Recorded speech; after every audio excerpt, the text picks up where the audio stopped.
Hey everyone, friends! On the Vela channel, today I'll show you how to change your server's name and map.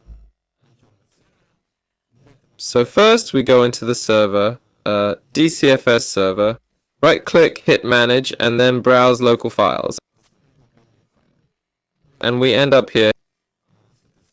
Here we need to click on servers, default servers, and we'll have a common.dat file.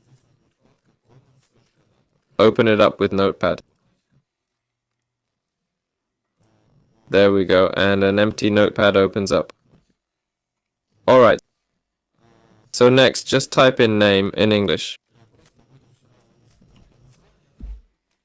Yeah, and here write the name like test server.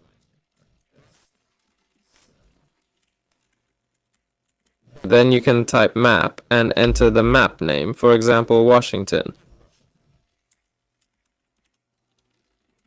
You can also add max players, type max players, and enter how many players can join. After that, save it and launch the server.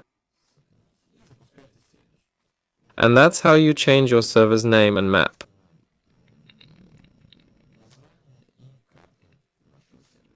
Also, you can check out other maps here.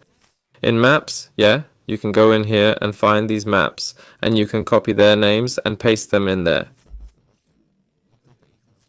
That's it. This was Vela. See you all later.